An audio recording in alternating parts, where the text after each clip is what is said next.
할렐루야. 왕들을 통하여서 우리를 보는 인생평가 29번째입니다. 여러분 모두를 주님의 이름으로 사랑하고 축복합니다. 성경 말씀 보겠습니다. 열왕기하 4장 32절. 엘리사가 집에 들어가 보니 아이가 죽었는데 자기의 침상에 눕혔는지라. 들어가서는 문을 닫으니 두 사람뿐이라. 엘리사가 여호와께 기도하고 아이 위에 올라 엎드려 자기 입을 그의 입에, 자기 눈을 그의 눈에, 자기 손을 그의 손에 대고 그 몸에 엎드리니 아이의 살이 차차 따뜻하더라. 아멘. 오늘은 기적들이라는 주제로 말씀을 같이 나누도록 하겠습니다. 엘리사 선지자는 엘리야의 영감에 갑절을 구하였습니다. 그리고 하나님께서 그에게 은혜를 허락하여 주셔서 구약 성경에서 가장 많은 기적들을 행한 선지자로 우리에게 기록되고 있습니다. 그리고 이 엘리사는 예수님의 사역의 그림자로 우리에게 더 다가와 있어요. 마치 모세가 준비하고 여호수아, 여호와는 구원이시다라고 하는 그 여호수아가 예수님을 예표하면서 가나안 땅에 들어가는 것처럼, 또 세례 요한이 엘리야 같이 엘리야의 심성으로 와서 예수님의 길을 준비한 것처럼 엘리사는 그 엘리야의 뒤를 이어가는 그런 목회자적인 마음, 백성들을 위한 그 마음들을 가지고 사역을 했습니다. 그래서 오늘 우리는 이 엘리사의 사역들, 기적들을 통하여서 하나님이 어떤 분이신가를 더 살펴보기를 원합니다. 본장에는 엘리사의 4가지의 기적들이 기록이 되어 있어요. 먼저는 선지생도, 요즘으로 말하면 전도사 정도 되겠죠. 전도사님의 한 가족, 그러니까 남편이 죽고 이제 아내만 남았습니다. 2 아들이 있는데 가난하고, 그래서 빚을 졌는데 그 채주가 2 아들을 종으로 팔아서 빚을 갚게 하라라고 하는 그런 엄청난 통보를 하였습니다. 그래서 그와 같이 억울할 때, 힘들 때, 삶이 정말 어렵고 답답할 때, 당시의 과와 과부 얼마나 힘든 상황이에요. 그런데 그 일을 가지고 엘리사에게 나가서 간구합니다. 1절, 선지자의 제자들 중에 아내 중에 한 여인이 엘리사에게 부르짖어 이르되, 당신의 종 나의 남편이, 이 남편이 이제 선지 제자로 있었죠. 이미 죽었는데 당신의 종이 여호와를 경외하는 줄을 당신이 아시는 바니이다. 이제 빚준 사람이 와서 나의 2 아이를 데려가 그의 종을 삼고자 하나이다 하니, 참 가정이 무너지게 되고 나누게 되는 그런 어려운 시기에 엘리사는 그녀를 위하여서 가정의 모든 남은 것이 무엇인가, 오직 기름 한 병만 남아있는 것이에요. 그래서 아들들에게 마을에 가서 그릇들을 빌려라, 많이 빌려라. 그리고 문을 닫고 들어가서 그릇에 이 병을 가지고 기름을 따르라 라고 했습니다. 하나님의 선지자의 말씀을 그대로 듣고 가서 마을에서 그릇들을 할 수 있는 대로 빌리고, 그렇게 해서 방에 들어가서 그 기름병을 따랐더니 한 병을 채우고 또 병 채우고 또 채우고 거기에 있는 모든 그릇들이 다 찰 때까지 기름이 끊어지지 않고 나오는 놀라운 기적이 되었습니다. 그래서 그 병들을 다 기름을 팔아다가 빚을 갚고 남은 것으로 생활하도록 하는 내용이에요. 그렇게 해서 6절에 그릇에 다 찬지라 여인이 아들에게 이르되, 또 그릇을 내게로 가져오라 하니 아들이 이르되, 다른 그릇이 없나이다 하니 기름이 곧 그쳤더라. 믿음의 대로, 분량대로 그 기름이 나왔어요. 엄청나게, 어떤 믿음인가? 하나님께서 우리에게 말씀하셨을 때 순종한 대로, 내 믿음대로 된 것이죠. 믿음이 없어서 한 10개의 그릇만 빌렸다면 10개로 채웠을 것이에요. 믿음이 있어서 1000개를 가져왔다면 1000개가 찼을 것입니다. 오늘 내 입을 넓게 열라라고 이야기하시죠. 오늘 주님 앞에 말씀을 믿으면서 그 여인이 하나님의 사람에게 나아가서 말하니, 그가 이르되 너는 가서 기름을 팔아 빚을 갚고 남은 것으로 너와 내 2 아들이 생활하라. 여기서 보여주는 하나님이 어떤 하나님이세요?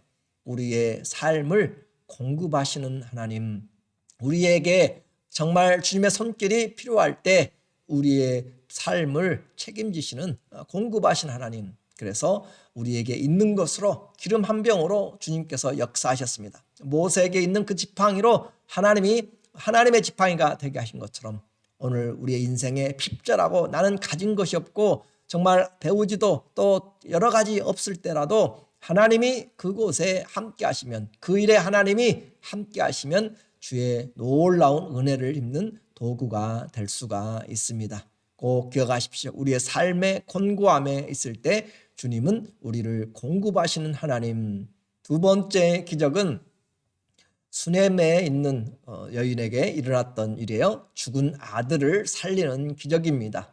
그래서 수넴 여인은 갈멜산에서부터 시작해서 갈릴리 그쪽으로 또 이스라엘에 사역을 하는 엘리사가 지나가는 길목에 수넴이라는 곳에서 있어요. 그런데 지나갈 때마다 그곳에 자기 집에 들려서 강권하여서 언젠가 보니까 선지자가 이렇게 지나다니는 것을 그렇게 보게 돼요. 그러나 누구도 영접하지 않는데 이 수넴 여인이 강권하다라고 이야기해요. 그를 강제로라고 그렇게도 표현할 수 있겠죠. 우리 집에 가서 꼭 쉬고 가십시오라고 그렇게 이야기하면서, 그리고 뿐만 아니라 그를 위하여서 아예 지붕 위에다가 집을 짓습니다. 10절에 청하건대 우리가 그를 위하여 작은 방을 담 위에 만들고 침상과 책상과 의자와 촛대를 두사이다.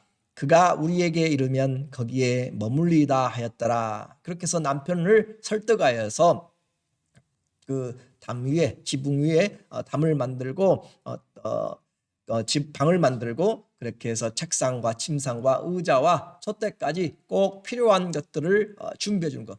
가서 하룻밤 묵어가는 것만 해도 감사한 건데 와서 편안하게 쉬다가 그리고 할 수 있는 것들을 하도록 그렇게 배려하는 여인. 그래요. 섬김은 배려에서 그렇게 나오게 되는 것이죠. 내가 하나 할 수 있는데 더 한다면 상대방은 얼마나 더 감격하는지 몰라요. 엘리사가 그렇게 누워있다 가만히 생각해 보니까 참 감사합니다. 그래서 이 게하시 종에게 물어봐요. 이 여인에게 필요한 것이 무엇이냐? 혹시 정부나 혹시 군인이나 어떤 문제가 있으면 엘리사가 하나님의 사람이니까 또 많은 사람들을 알고 있으니까 내가 좀 도와주리라 라고 하지만 아무런 도움이 필요 없다라고 그렇게 여인이 답합니다. 그런데 게하시가 그 가정에 남편은 나이 들었고 이 여인은 있는데 자식이 없습니다 라고 하는 거죠. 가장 큰 고민일 수 있습니다. 하나님이 기도합니다. 이 선지자가 기도합니다. 그렇게 해서 1년 뒤에 아이가 생겼어요. 그런데 몇 년이 지나다 어린아이가 이 밭에서 일하는 가운데 머리가 아파서 죽게 되었습니다. 참 놀라운 기적을 맛보았는데 또 큰 슬픔이 닥쳤어요. 그래서 이와 같이 힘들고 어려울 때 이 수넴 여인의 그 믿음을 보면 남편에게도 제대로 알리지 않습니다. 그래서 남편이 아이가 아프다 하니까 남편이 아이를 엄마에게 데려가라 했는데 그 아이가 집에 와서 엄마 무릎에서 죽게 되었어요. 그래서 여인이 남편에게 말합니다. 내가 하나님의 사람을 찾아가겠습니다. 지금 초하루도 아니고 안식일도 아닌데 왜 가느냐? 평안입니다 라고 그렇게 이야기해요. 남편에게조차 아이의 죽음을 말하지 않고 평안, 샬롬 이야기합니다. 40km입니다. 갈멜산까지 가는데 낙타를 타고 서둘러서 종을 데리고 갑니다. 그 가는 길에 또 선지자가 게하시 종을 보냅니다. 그럴 때도 평안하냐라고 그렇게 게하시가 물을 때 예 평안합니다. 아무에게도 말할 수 없어요.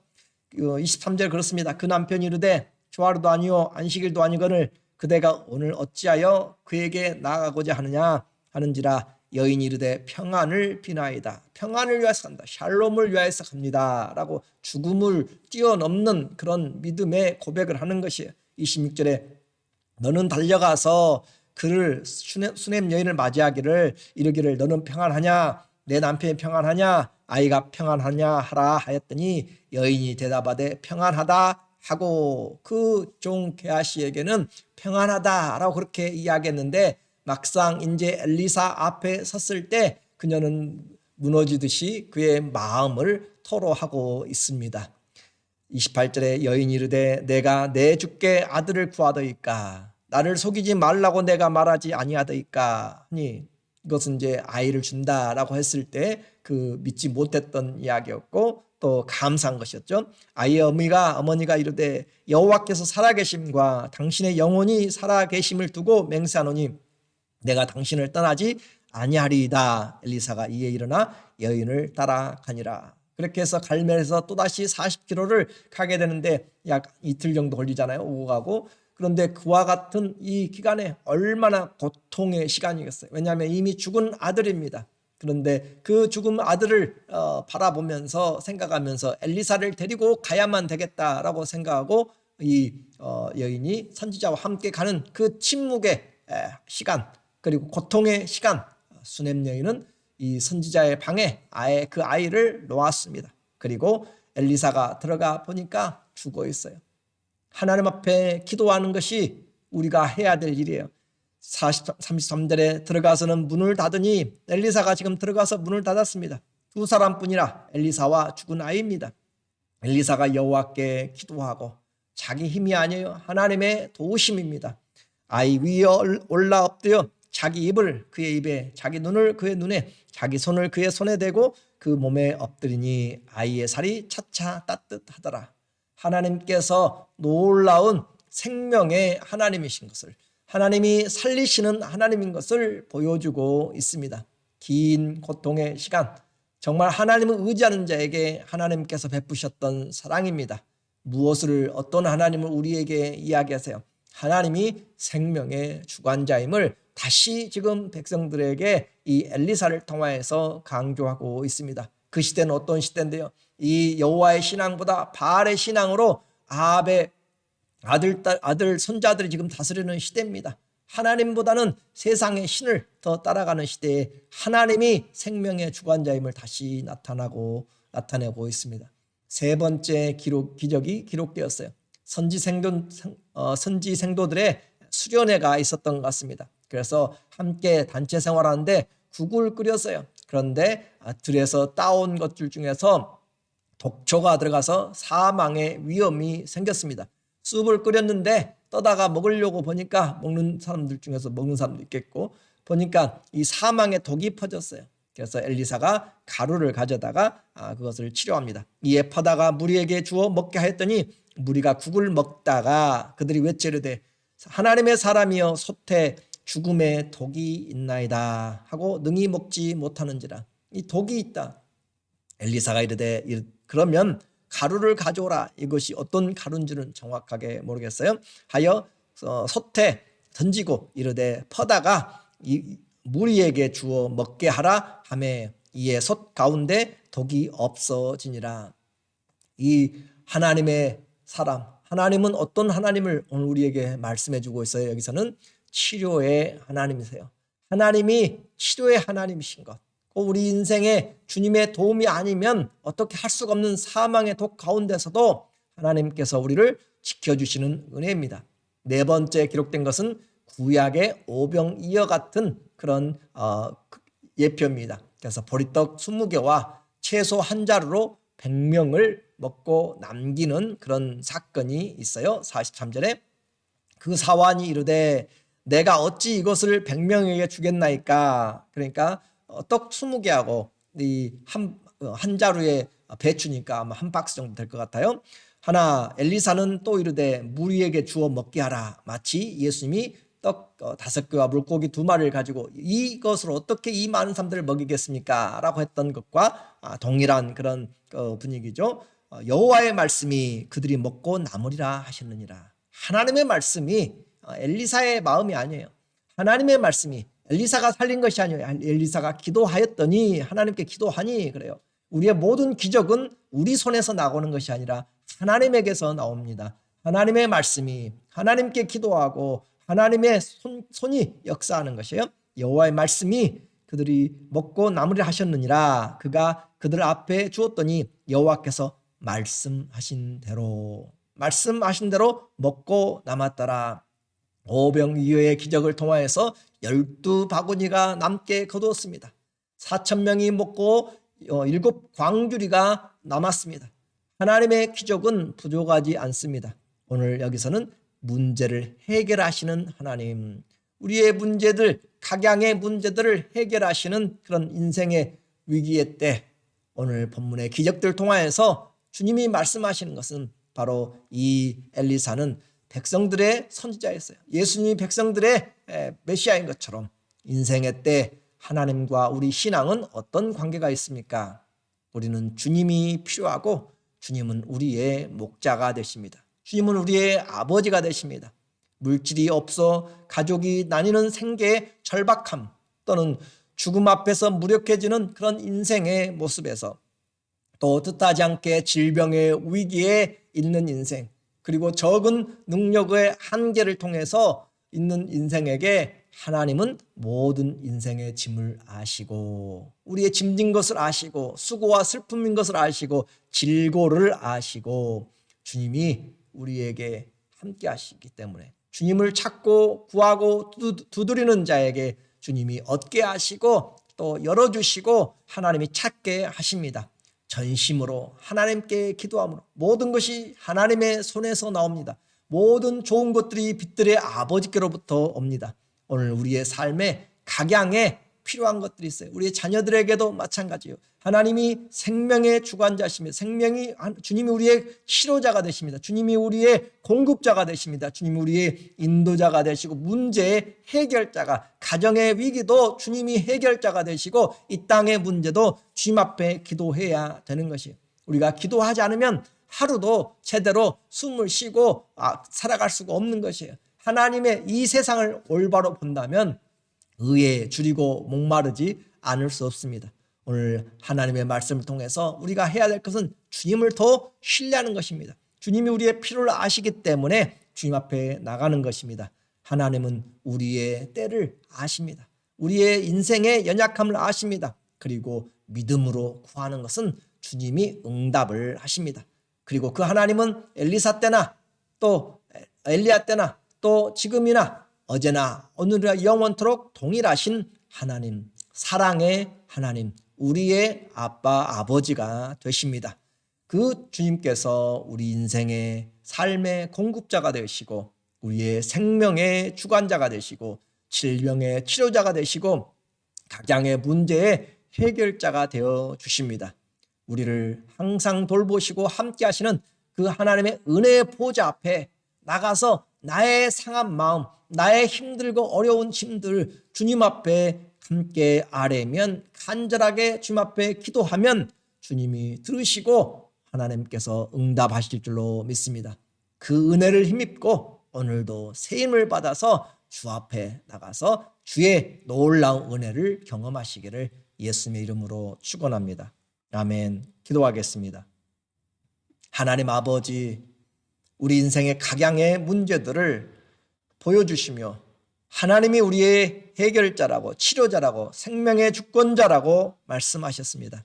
주님, 이 말씀을 믿음으로 가지고 우리의 가정의 문제를, 우리의 교회의 문제를, 우리 인생의 문제를, 내 삶의 문제들을 아버지 앞에 가지고 나갑니다. 하나님이여, 우리의 힘으로 어떻게 할 수가 없습니다. 우리의 능력으로 감당할 수가 없습니다. 주님, 우리의 약함과 연약함과 현장을 아십니다. 그러나 우리에게는 능력 주시는 주님이 계십니다. 그 주님 앞에 나와서, 은혜의 보좌 앞에 나와서 담대히 구할 때 주님께서 넘치는 은혜로 역사하여 주시옵소서. 일용할 양식을 구한 자들에게는 넘치는 하나님 양식을 주시고, 하나님이여, 주의 지혜와 명철 구한 자들에게, 건강 구한 자들에게 하나님 나라의 영광을 위하여서 주 앞에 간구하는 모든 기도에 우리 주님께서 응답하여 주심으로 우리 가운데 함께 하신, 동행하시는 하나님을 증거하며 그 주님 앞에 온전한 믿음을 가지고 다시 새롭게 서서 하나님은 우리의 주님이시다라고 그렇게 고백하는 주님의 증거자들이 다 되게 하여 주시옵소서. 새 일을 행하시는 주님을 믿습니다. 말씀으로 역사하여 주시고 기도로 나가게 하여 주시고 주님께서 책임져 주시옵소서. 예수님의 이름으로 기도드립니다. 아멘. 우리의 삶 하나님 앞에 아뢰십시오. 은혜의 보좌 앞에 오늘 나가십시오. 기도할 때 주님의 평강이 임합니다. 주님의 말씀이 임합니다.